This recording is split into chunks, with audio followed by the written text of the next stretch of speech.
Bienvenidos a un episodio más del podcast Libres para Elegir, elecciones 2026. Si no se ha suscrito todavía al canal de YouTube, le invito a suscribirse ya. Es muy sencillo. Así les llegan las notificaciones de los diferentes programas y los diferentes episodios que estamos subiendo todas las semanas. Como les he mencionado anteriormente, en este podcast estamos entrevistando candidatos presidenciales, vamos a entrevistar candidatos a diputados, por lo menos los que encabezan lista de los diferentes partidos políticos.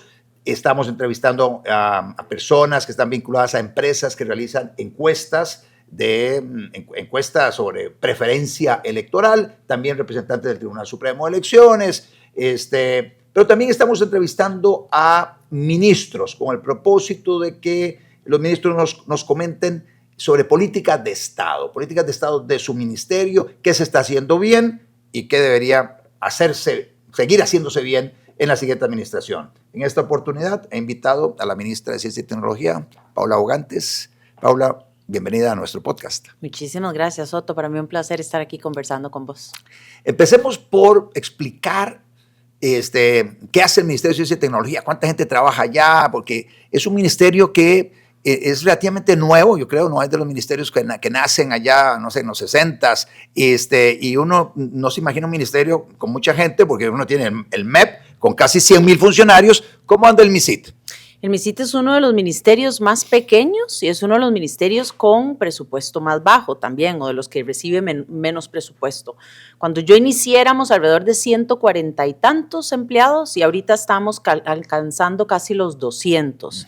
Y esto es muy importante porque cuando el presidente me habla sobre pasarme, recordemos que yo estaba en Comex, me paso al MICIT, discutimos cuál era la visión que él tenía del MICIT y cuál era la visión que yo tenía del MICIT. Y dos temas estuvimos de acuerdo en varios, pero en dos importantes para el ministerio. Uno, que al MICIT había que reforzarle más, con más personal, contratar a más gente, ya me voy a referir a esto. Y el otro, que tenía que tener más presupuesto. Cuando yo entré al MICIT tenía poco menos de 7,000 millones, recibía poco menos de 7,000 millones de colones y ahorita alcanzamos los 10,000 millones. Y de nuevo, somos de los que menos recibe presupuesto. Ahora, ¿por qué era importante que se contratara más personal en MICIT? Porque recordemos que cuando se da la transición de la administración de Carlos Alvarado a la actual, estábamos sufriendo un ciberataque. Ajá. El MICIT, dentro de los temas que tiene rectoría, se incluye ciberseguridad. Y el MICIT tenía a 3 funcionarios atendiendo la ciberseguridad de todo el país. Un servicio que se tiene que por su naturaleza debe de ser 24/7 y con 3 funcionarios era absolutamente imposible. Cuando hablas de la rectoría en materia de ciberseguridad, ¿te referís a la rectoría de todo el sector público? O sea, gobierno central, en instituciones autónomas. Por ahí viene el tema de la rectoría, ¿no? Bueno, yo voy a decir ciberseguridad, la rectoría es ciberseguridad del país. ¿Y por qué hago la diferencia? Porque recordemos que ciberseguridad es un tema que es de interés y en el que tiene participación todos los ciudadanos del país. Una de las tareas en las que nosotros nos hemos abocado mucho es a educar al ciudadano de qué va ciberseguridad. Recordemos que la mayor cantidad de ciberataques se dan por lo que se llama el phishing. Así es. Y el phishing es cuando a vos te llega un correo con un link malicioso, le das clic y por ahí entran a tu cuenta de banco, a tu cuenta personal, cuenta de ahorros, tarjetas de crédito, etc.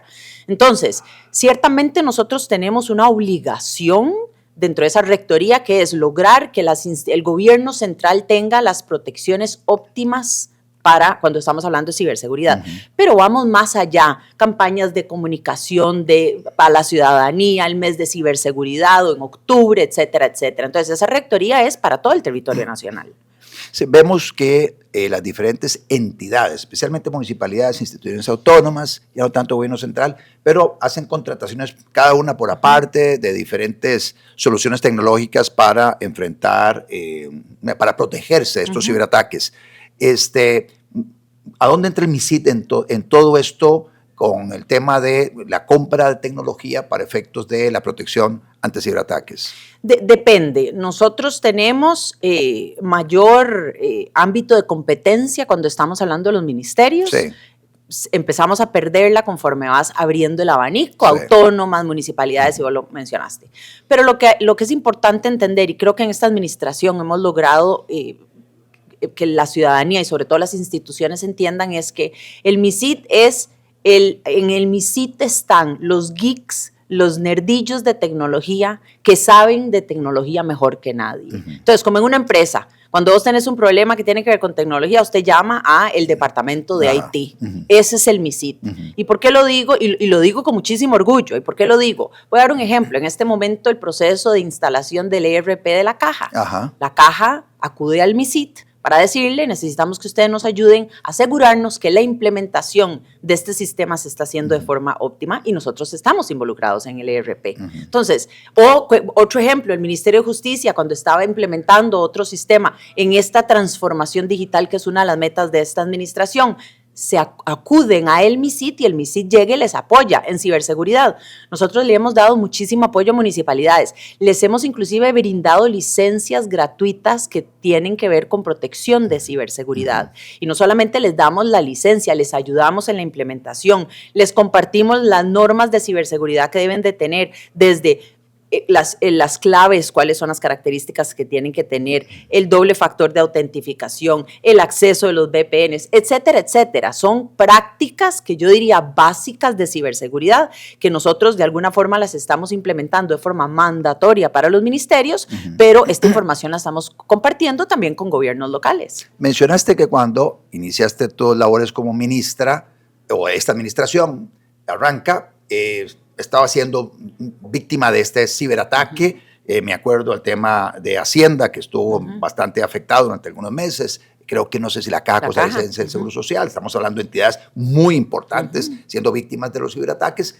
Así se estrena esta administración en el tema de ciencia y tecnología. Hablemos sobre, tal vez, qué otras cosas le pusiste al presidente que querías hacer en el Ministerio de Ciencia y Tecnología. Bueno, otro tema importante que nosotros teníamos era, se acababa de aprobar la ley que creaba la Agencia Nacional de Gobierno Digital. Entonces, al MISIT había que equiparla con gente y fondearla. Ahora la agencia cuenta con 21 funcionarios que se dedican a esto. Y esto es muy importante, porque es la agencia que le va a dar asistencia a todas las instituciones en temas de transformación digital. No solamente de asistencia, pero nosotros proponemos también soluciones. Uso un ejemplo. Nosotros estamos trabajando desde hace más de un año con el gobierno de Bélgica para poder dotar de la Agencia Nacional de Empleo una solución de inteligencia artificial para que finalmente el gobierno pueda tener información real de cuáles son los puestos que están de mayor demanda en el mercado laboral, cuáles son los skills, las capacidades, las habilidades de las personas que están buscando un trabajo, cuáles son los cursos que ofrece el INAH, por ejemplo, de forma gratuita a personas para que puedan subir ese perfil y aplicar a estos puestos, etcétera, etcétera. Hay una región de Bélgica que se llama Flanders, ellos desarrollaron este app y nosotros desde la Agencia Nacional de Gobierno Digital ahora proponemos estas soluciones a diferentes instituciones para diferentes temas. Entonces, ese fue uno. Transformación digital fue otro tema que el presidente y yo comentamos. Hablamos de un gobierno digital y esta ha sido una de las tareas en las que nosotros más nos hemos abocado desde el MISIT, pero también ciberseguridad, inteligencia artificial, 5G, radio y televisión. O sea, son temas que todos los costarricenses escuchan últimamente. Hicimos una lista de los temas que queríamos sacar, en qué orden 5G era una prioridad.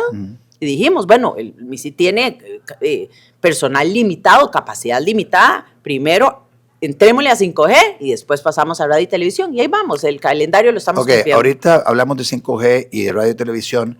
El tema de gobierno digital, para cerrar ese capítulo, cuando uno ve los índices que clasifican los diferentes países, uno se encuentra a países bálticos que están a la cabeza de lo que son gobiernos digitales. Uno siempre piensa, bueno, ¿quiénes son los gobiernos que tienen prácticamente todo digitalizado, etcétera? Bueno, y uno se topa con que Estonia es uno de los países, tal vez bandera en eso.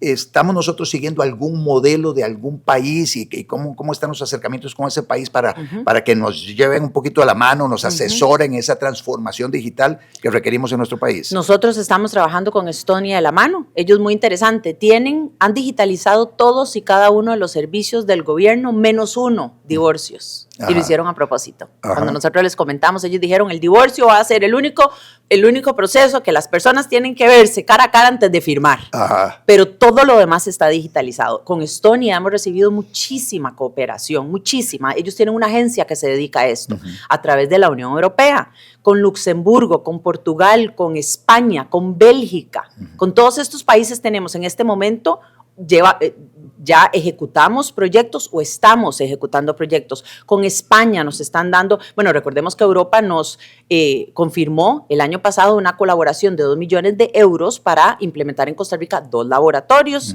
el forense en procesos de ciberseguridad y de inteligencia en ciberseguridad. Entonces, con Europa en general estamos trabajando divinamente. ¿Y por qué Europa? Yo lo he dicho varias veces. Europa para Costa Rica le representa una ventaja por muchas razones, pero una es porque Estonia es un buen ejemplo a seguir, pero recordemos que Estonia, cuando se crea su nación, por decirlo así, ellos toman la decisión entonces de empezar digital. Entonces ellos no están pasando por lo que nosotros, que es pasar de papel a digital. Así es. Eso es cuando ellos ya se separan de la Unión de Repúblicas Socialistas Soviéticas a principios de los 90, se encuentran prácticamente tierra arrasada, arrancan de cero. Exacto. En todo. Es un país pequeñito, como 1,5 millones de habitantes, y efectivamente hoy es líder a nivel de gobierno digital. Exacto, pero ellos dicen en los 90 vamos a hacerlo digital, entonces desde el principio es digital. Nosotros estamos pasando de papel a digital. Y aquí hay un tema muy importante que se discute en foros internacionales. Nosotros hablamos mucho de la inteligencia artificial y la transformación digital, pero sobre todo la inteligencia artificial. El flujo sanguíneo de la inteligencia artificial, usando el ejemplo del cuerpo, es la información. ¿Y qué haces cuando como gobierno no tenés estándares para recoger esa información, no tenés bases de datos que cumplan con ciertas características mínimas? Entonces, ¿cómo puedes venir vos a hablar de inteligencia artificial cuando ni siquiera tenés la información para alimentar estas herramientas? Y Costa Rica, en ciertas industrias lo ha hecho bien y en otras tenemos que hacerlo mejor. Entonces, Portugal, usando ese ejemplo, ellos van avanzados de Costa Rica y nosotros, con Portugal, una economía relativamente pequeña, más grande que Costa Rica, pero 10 millones de habitantes, pero nosotros con ellos hemos colaborado divinamente porque nos están ayudando en ciertos procesos, salud, por ejemplo, con el consentimiento informado para toda esta interoperabilidad entre la Caja, el INSI y más pronto que tarde, espero, el sector privado. ¿Cómo hacemos para que se interconecten estas empresas y cómo hacemos para pasar de papel en el sector salud a digital?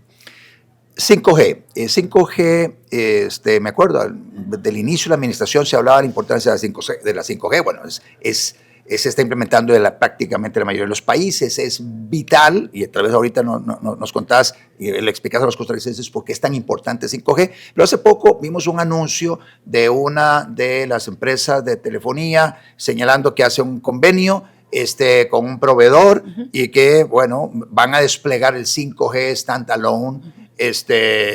Vemos que hace poco se adjudicaron también frecuencias para que operadores puedan ingresar a brindar el servicio 5G. Contanos un poquito de eso y cuál es el impacto que eso va a tener en la vida de los costarricenses. Bueno, comencemos por qué es 5G. 5G es, el ejemplo lo uso siempre, es una supercarretera. ¿Qué pasa? Pensemos que la información son automóviles y al día de hoy con 4G andamos en una autopista de 2 carriles. 5G es una autopista de 6 carriles, en donde no solamente los carros pueden transitar a una velocidad más rápida, pero podemos incluir a más carros. Entonces, por eso es tan importante para el país, para la competitividad del país, que nosotros avanzáramos en 5G.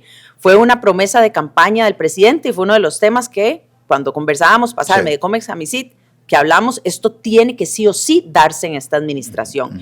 Y esta administración desde un inicio, pues empezó a trabajar para que llegáramos a ese fin, recuperando frecuencias. Entonces, para nosotros sabíamos que teníamos que realizar una subasta para que los operadores del sector privado pudieran tener frecuencias para hacer despliegue de 5G. Y para esto era necesario recuperar frecuencias del grupo ICE. Entonces, un órgano administrador del MISIT hizo un análisis enorme de cuáles frecuencias se está utilizando o no, ICE y RACSA, y entonces recuperamos las frecuencias, y el año pasado, a finales, hicimos la subasta, a principios, perdón, de este año hicimos la subasta.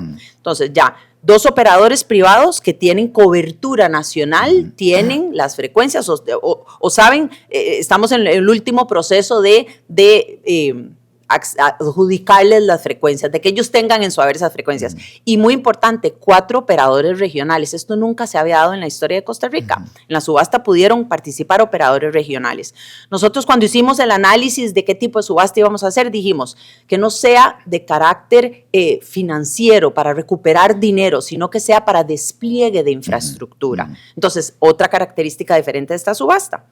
Ya firmamos o ya hicimos los análisis de compromiso de las empresas, ya sabemos cuáles son las frecuencias con sus diferentes bandas bajas, medias que se van a adjudicar y demás. El operador que vos estás mencionando, ellos proponen un modelo de standalone, y standalone ¿de qué va? Es que se define una región a la cual se le va a dar cobertura y esa región va a tener infraestructura propia designada para 5G. Esa es el modelo de infraestructura óptimo para darle una utilización máxima a 5G. ¿Cuál es el otro modelo? El non-standalone. ¿Y eso de qué va? Es montarse en la infraestructura que ya tiene el operador, en donde se está haciendo despliegue de 4G, y sobre esa infraestructura vos montás equipamiento para hacer despliegue de 5G. Es 5G también, pero el óptimo es que sea una infraestructura única para 5G, y eso es lo que este operador está haciendo. Pero ya desde el año pasado, creo yo también, RACSA adjudicó el despliegue de 5G a nivel empresarial. Yo creo, bueno, ya firmó un contrato y se está desplegando 5G a nivel empresarial, y viene a complementar lo que RACSA estuvo haciendo. Entiendo más o menos así. RACSA, que es parte del grupo ICE, nosotros cuando le pedimos al grupo ICE que devuelva frecuencias, el presidente y yo tomamos la decisión de no pedirle a RACSA que devolvieran 100 megahercios de la banda 3.5. ¿Por qué? Porque esa banda tenía 4 bloques de 100 y nosotros en la recuperación de frecuencia logramos recuperar 300 megahercios, es decir, de los 4, 3 bloques. Entonces dijimos, RACSA, usted quédese con 100 y usted haga despliegue 5G ahí.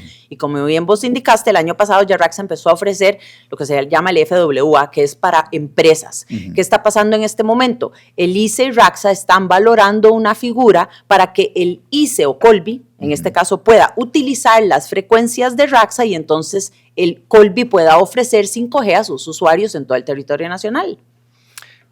Bueno, estamos a días de que todos los costarricenses tengamos acceso a 5G, y eso nos va a cambiar muchísimo la vida. Es lo que por lo menos he leído allá en relación con los beneficios. Algunos muy puntuales, beneficios que podamos recibir, Paula. Bueno, a ver, telemedicina es uno, educación virtual es otro. Para el usuario, que de nuevo, a mí no me gusta hablar de este ejemplo en específico, pero ciertamente es el que más los usuarios van a ver de forma más directa, es que cuando vos agarras tu celular y tenés que bajar un video, va a bajar en cosa de segundos, ¿verdad? No en cosa de minutos, por usar cualquier ejemplo. O cuando estás en una llamada virtual, la conexión es más segura, no se te cae, no perdes el audio, etcétera, etcétera. Pero en la industria, en agro, por ejemplo, utilización de drones para hacer controles de sembradíos, ya dije, educación virtual, en telemedicina. En Estados Unidos actualmente, por ejemplo, hay muchos procedimientos que se hacen a través de robótica o con la asistencia de robots.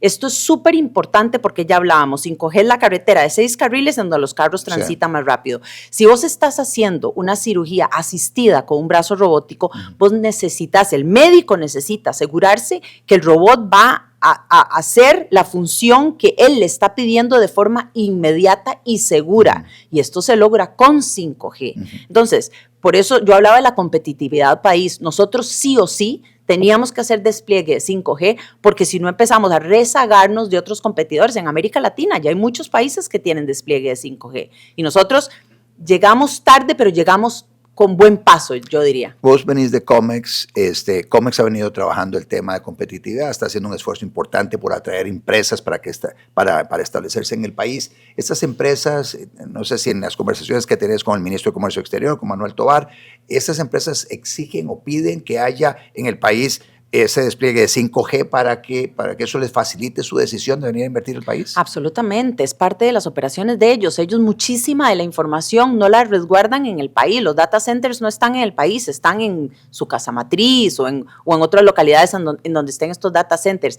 El 5G es necesario para conducir sus negocios. Ellos están comunicándose con los diferentes países en donde estas empresas tienen otras operaciones. Entonces es importante, es parte del paquete que ellos esperan del país. Otro tema, cable submarino, que no me lo has preguntado, pero Costa Rica tiene que sí o sí asegurarse que esa superautopista submarina que nos conecta con otros países, sobre todo con los Estados Unidos, tiene redundancia, tiene mayor capacidad para que la información transite de forma más rápida y más segura. Ese es otro tema que LIS está atendiendo. Ok.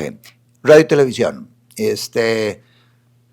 Llevamos 3 años en el resto de esta administración y ha habido, digamos, fricciones con el grupo de empresas vinculadas a la radio, un poquito a la televisión también. Han sido más las personas vinculadas a radio las que han levantado la voz, no estando de acuerdo con parte de lo que ha mencionado el gobierno en relación con la subasta de las frecuencias que ellos han venido utilizando durante décadas, y que el gobierno dice, bueno, ya se acabó el plazo del uso que ustedes tenían de eso, vamos a ordenar el espectro, vamos a, como es una concesión del Estado, así como se hace en telecomunicaciones, vamos a vender segmentos de ese espectro para ser utilizados por radio y televisión. Más o menos por ahí venía la intención del gobierno. ¿En qué estado está esa parte del acercamiento con la industria, con el sector? ¿Qué podemos esperar los costarricenses en los siguientes meses en relación con el ordenamiento de esa parte del espectro electromagnético con la parte de radio y televisión?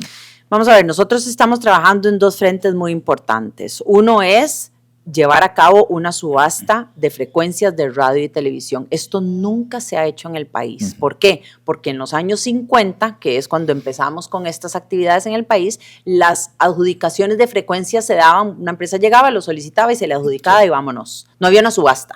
Entonces, estas empresas vienen aprovechándose del bien de Manial, del bien de todos los costarricenses, como bien vos dijiste, por décadas, en donde los compromisos de uso de las frecuencias están desactualizados, no se hacen las revisiones necesarias que deberían de estarse haciendo, no se cumplen con ciertos requerimientos mínimos, ni tampoco se paga un monto, no sé ni cómo decirlo, 6,000 colones por año por una frecuencia en FM es risible. Entre 1,000 y 3,000 colones AM es ofensivo. Y en televisión, 120,000 colones al año. ¿Verdad? Entonces, son 2 acciones. 1, lograr realizar esta subasta. Y debo decirlo que en 5G, como en radio y televisión, nosotros compartimos responsabilidad con la SUTEL, porque cuando negociamos el Tratado de Libre Comercio con los Estados Unidos, en el año 2008-2009, se crea la ley que crea a la SUTEL, y las responsabilidades en frecuencias, en IMT, en radio y televisión, etcétera, etcétera, las comparte el MISIT con la SUTEL.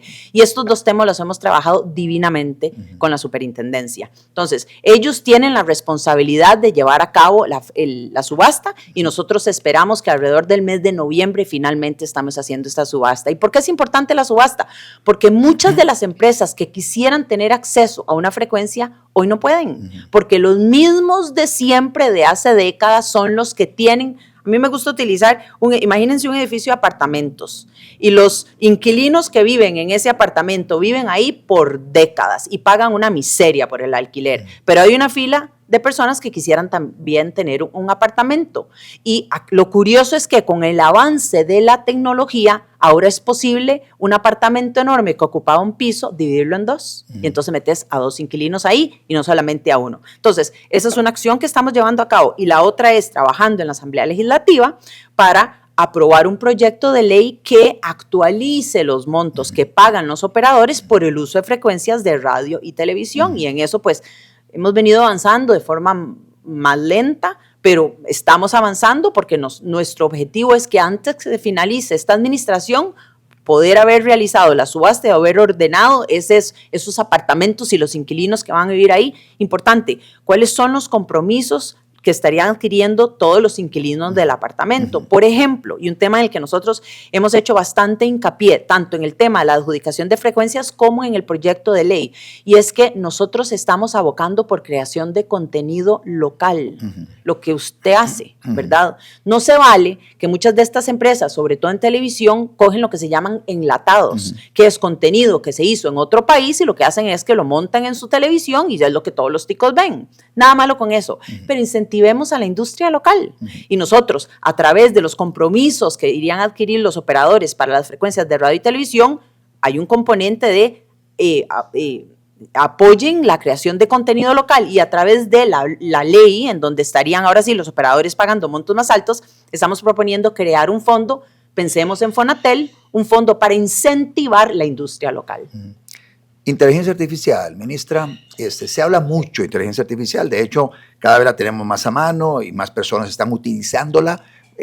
A ver, muy superficialmente, consultan al ChatGPT para un montón de cosas, otros nos metemos en Grok, yo que tengo la cuenta de X, ahí tengo un Grok, entonces le consulto cosas a Grok, muy rápidamente accedemos a información que hasta hace pocos años había que hacer un esfuerzo muy grande por buscar.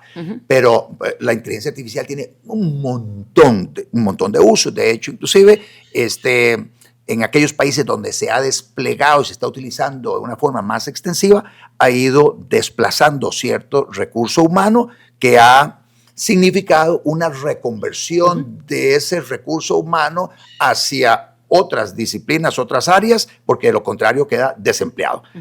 ¿Cómo estamos nosotros con el tema de inteligencia artificial? Que eso me imagino también es parte de lo que sale desde la rectoría del MISIT, y hacia dónde vamos en el tema de inteligencia artificial.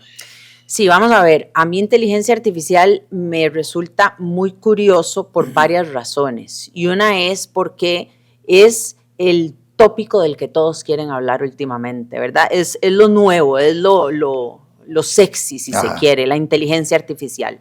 Y no se inventó, como vos lo dijiste, la inteligencia artificial se creó hace décadas. Lo que pasa es que nosotros, la mayoría de la humanidad, empezamos a aprender de ella a través de ChatGPT, principalmente, desde hace unos años. Pero la inteligencia artificial, usemos a Estonia. Estonia la viene utilizando desde hace muchísimos años, no se inventó en esta administración. Por eso me resulta curioso cómo ahora varios candidatos presidenciales vienen a hablar de la inteligencia artificial como que si fuera la pomada canaria, y cuando tuvieron oportunidad de aprovecharse de la inteligencia artificial para que el gobierno fuera o sea más eficiente, no se hizo nada. Entonces, ¿qué estamos haciendo en esta administración? Atendiendo la inteligencia artificial con la seriedad del caso, más allá del tema sexy. ¿Y por qué lo digo con la seriedad del caso? Ya mencioné el gran reto que tenemos nosotros con las bases de datos. Entonces, no podemos hablar de inteligencia artificial si no tenemos una base de datos actualizada, que esté recogiendo los datos de forma responsable.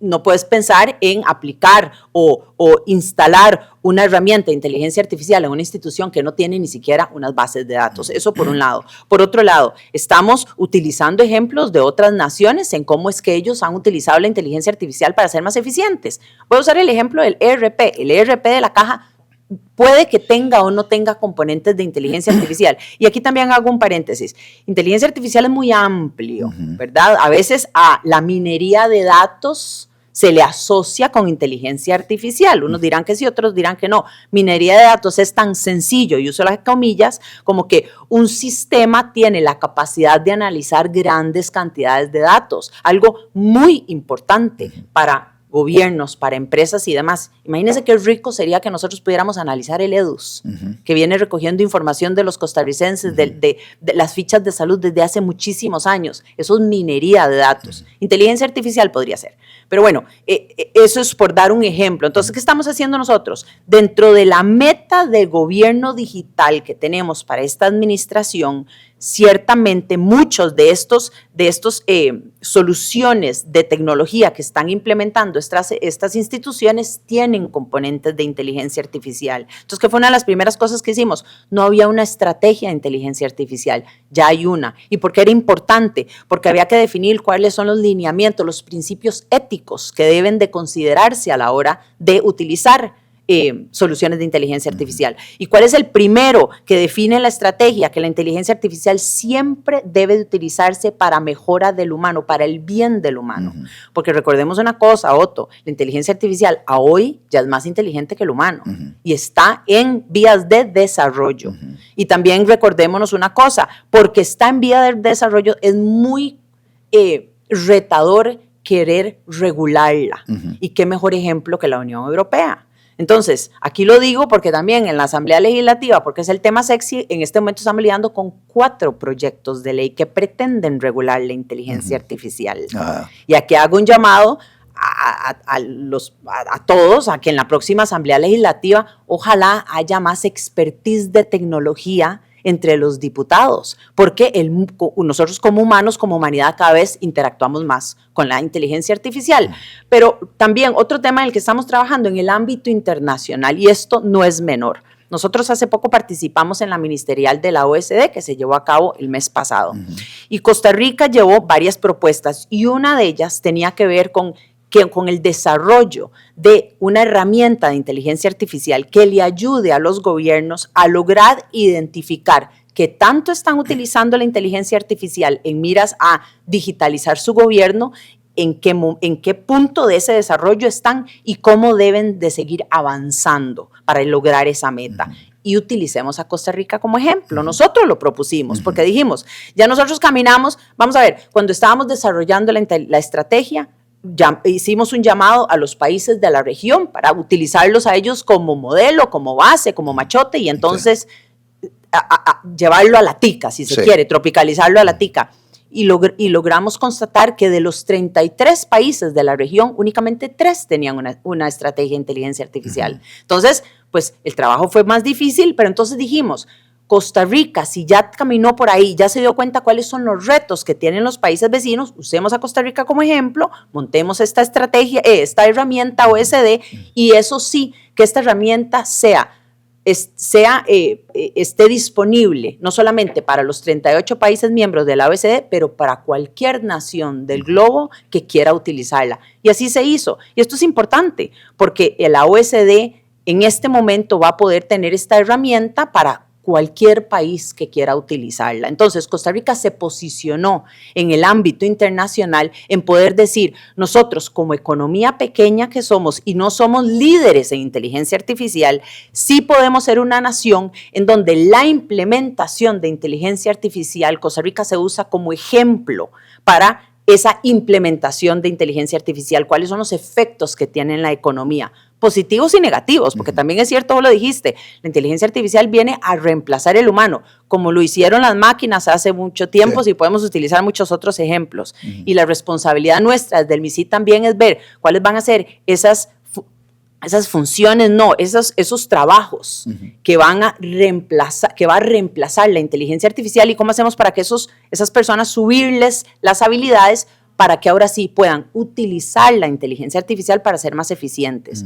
Uno de los expertos de inteligencia artificial dice que la IA no viene a reemplazar al humano, viene a reemplazar al humano que no utilice la inteligencia artificial para hacer su función más eficiente. Y yo creo firmemente en eso. Ministra, un resumen, ya para terminar, un resumen de cuáles son esas políticas de Estado que deberían trascender esta administración, o sea, deberían trascender hacia la siguiente administración, independientemente de que Paula Bogantes esté al frente del MISID, independientemente de quién esté en la cabeza del Poder Ejecutivo. ¿Qué consideras debería seguir haciendo el MISID? De aquellas cosas que se han hecho bien y de lo que está pendiente por hacer. ¿Qué es esa tarea que el MISID del año 26 al 30 debería realizar?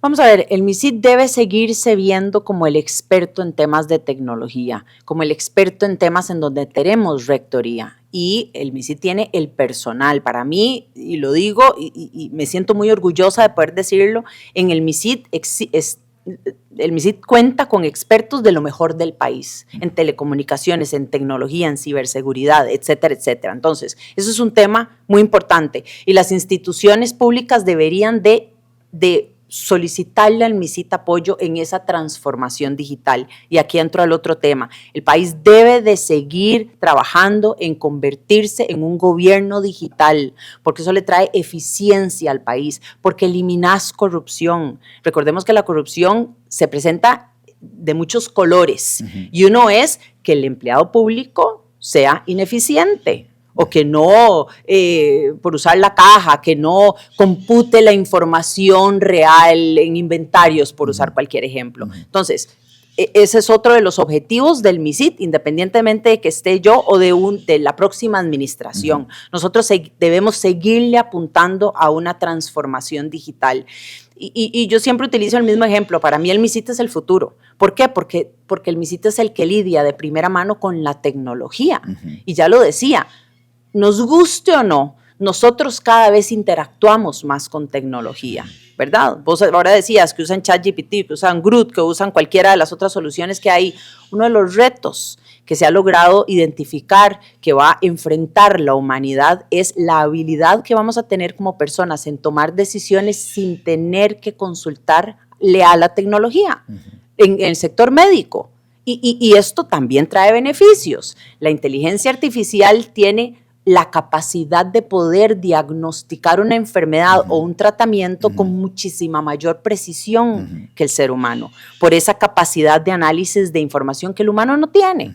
Entonces, nosotros debemos de ser responsables en decir, si nosotros queremos llevar a Costa Rica a ese otro nivel que es el objetivo de esta administración, lo vamos a lograr sí o sí con el uso de tecnología. Y aquí es donde el MISIT juega ese rol tan importante de ser ese ente consultor, si se quiere, o ese ente catalizador para que toda esta transformación digital, gobierno y país se dé de forma responsable y ordenada. Palabras de cierre, ministra. Muchas gracias por acompañarme en este podcast. Estoy segurísimo que allá las personas que nos siguen van a disfrutar muchísimo de esta entrevista, porque en las siguientes semanas se va a estar circulando por todo lado. Pero unas palabras de cierre, ministra, para nuestros seguidores. Vamos a ver, yo me comprometo y estoy segura que hablo por el resto de mis colegas de que en lo que resta de esta administración nosotros vamos a seguir trabajando con el mismo empeño, con el mismo amor a Costa Rica y con el mismo ponernos la camiseta para lograr llevar a Costa Rica a ese nivel que todos los ticos merecemos tener, a que sea un país con mayor desarrollo, con una economía más dinámica, un país más competitivo, con mejores oportunidades de trabajo, que todos los costarricenses puedan tener esa oportunidad que merecemos para vivir, para tener un bienestar social y económico que todos merecemos.